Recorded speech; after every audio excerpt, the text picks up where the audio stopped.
सुषमा की बहू विनीता एक हॉस्पिटल में नर्स थी, लेकिन उसे डॉक्टर से भी ज्यादा नॉलेज थी। हॉस्पिटल में सब विनीता की तारीफ किया करते थे।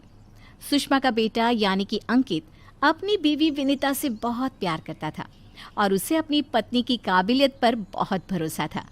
धीरे धीरे वक्त गुजरता गया और शादी के 8 महीने बाद विनीता प्रेग्नेंट हो गई। मैं बहुत खुश हूँ।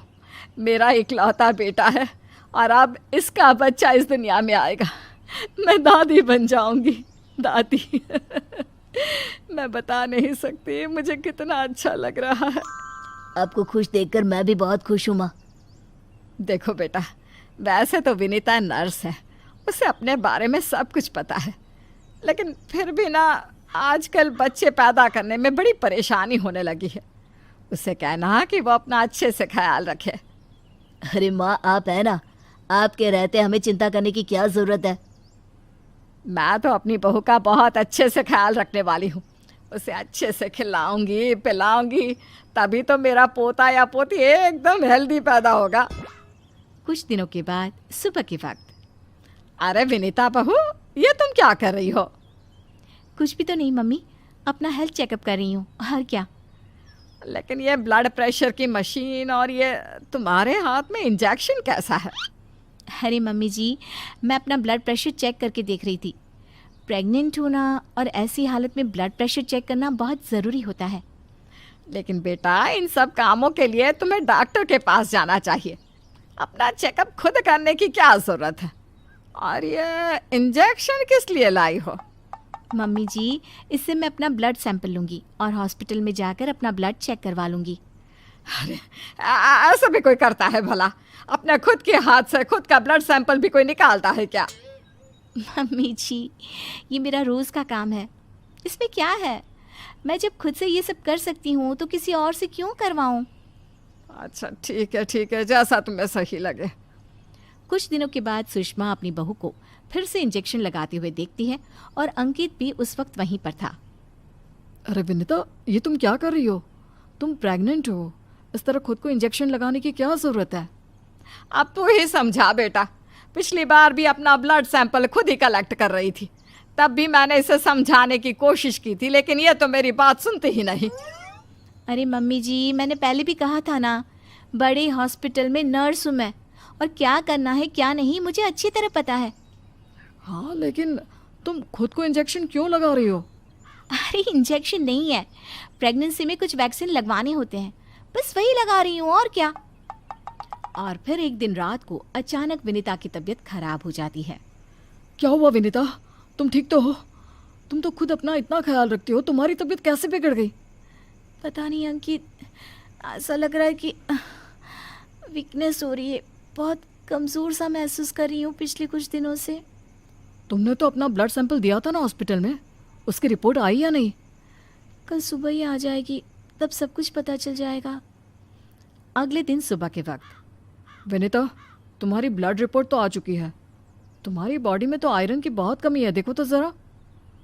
अरे हाँ, इसके हिसाब से तो मुझे ब्लड चढ़ाना चाहिए, वरना डिलीवरी के वक्त बच्चे को प्रॉब्लम हो सकती है। मैं एक काम करती हूँ, ब्लड चढ़वा लेती हूँ। ऐसा कैसे ब्लड चढ़वा लेती हूँ? पहले डॉक्टर से जाकर पता करो और हॉस्पिटल में जाकर ब्लड चढ़वाओ। ये सब काम बिना किसी डॉक्टर की सलाह के नहीं करने चाहिए। मम्मी जी, आप फिर से शुरू हो गई ना।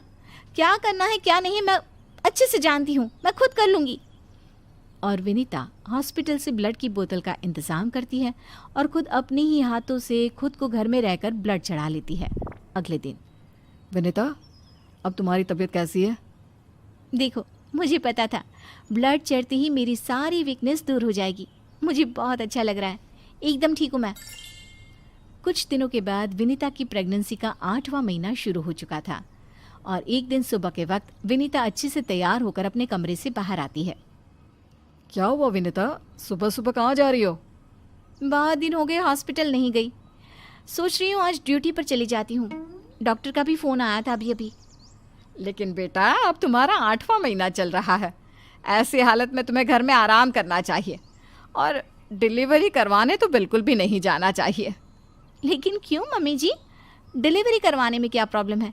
ये तो मेरा जॉब है। और हॉस्पिटल में दिन रात यही तो करवाती थी।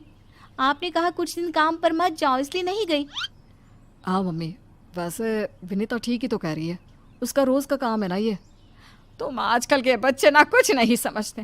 अरे तुम्हें वैसे तो सब पता है, लेकिन शायद ये नहीं पता कि इस हालत में अगर तुम डिलीवरी करवाने आई औरतों को देखोगी तो तुम्हारी सेहत पर बुरा असर पड़ेगा। अरे मम्मी, ऐसा भी कुछ होता है क्या? मम्मी जी, किसी और की डिलीवरी करवाने से मेरे ऊपर कैसे फ़र्क पड़ सकता है? मैं कोई पहली बार थोड़ी ना ये सब करवाने जा रही हूँ। विनीता अपनी सास की एक नहीं सुनती और हॉस्पिटल चली जाती है। वहाँ से वापस आने के बाद, अरे मम्मी जी, आपको मेरी बहुत चिंता हो रही थी ना? ये देखिए, मैं बिल्कुल ठीक ठाक हूँ। अब आपको परेशान होने की ज़रूरत नहीं है। और जानती है, पूरी 5 डिलीवरी करवा कर आई हूँ, वो भी नॉर्मल वाली। देखा मम्मी, मैंने कहा था ना विनीता को नहीं होगा कुछ भी। वो बिल्कुल ठीक है। चलो अच्छा है बहू, मैं भी तो यही चाहती हूँ कि तू एकदम ठीक रहे।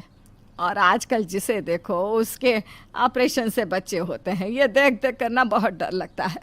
चिंता मत कीजिए मम्मी जी, मुझे कुछ नहीं होगा। मैं नर्स हूँ ना, रोज़ हॉस्पिटल में औरतों को सिखाती हूँ कि कैसे अपना ध्यान रखें ताकि नॉर्मल डिलीवरी हो। तभी अचानक हॉस्पिटल से डॉक्टर का कॉल आता है। कॉल पर बात करने के बाद, मम्मी जी, एक इमरजेंसी केस आ गया है, मुझे जाना होगा। अरे लेकिन अभी तो आई हो, कैसी डॉक्टर है तुम्हारी? उसे पता नहीं चलता क्या कि तुम प्रेग्नेंट हो? ऐसी हालत में तुम्हें ना बुलाए। अरे नहीं मम्मी जी, डॉक्टर की भी मजबूरी है।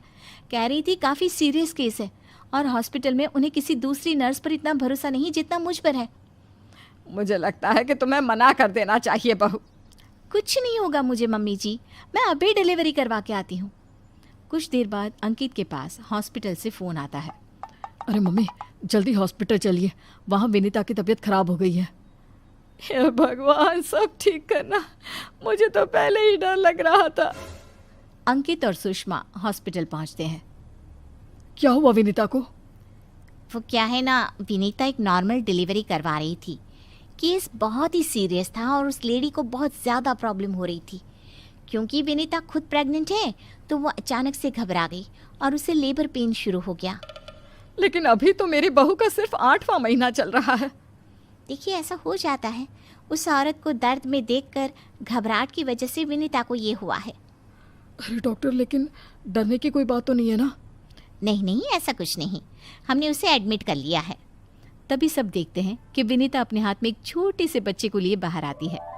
अरे विनीता, तुम्हारी तो तबीयत ठीक नहीं थी, तुम्हें दर्द हो रहा था, तुम बाहर क्यों आ गई? अरे दर्द हो रहा था तो क्या हुआ, मैंने वो दवाई ले ली जिससे जल्दी आने वाले लेबर पेन रुक जाते हैं। और वैसे भी डॉक्टर, उस औरत को मेरी ज़रूरत थी, उसकी देखभाल के लिए मुझे ठीक होना ही था। ये देखिए, उसका बच्चा एकदम सही सलामत है। अरे वाह मेरी बहू, तूने तो अपने तबीयत की परवाह ना करके किसी और की जान बचाई। मुझे तुम पर गर्व है विनीता। ऐसे ही थोड़ी ना वो हॉस्पिटल की सबसे अच्छी नर्स बनी है। मैंने कहा था ना मम्मी जी, मैं नर्स हूँ, मुझे अपने से पहले दूसरों की तकलीफ दिखाई देती है और मैं पहले अपने मरीजों की जान बचाती हूँ, फिर खुद की।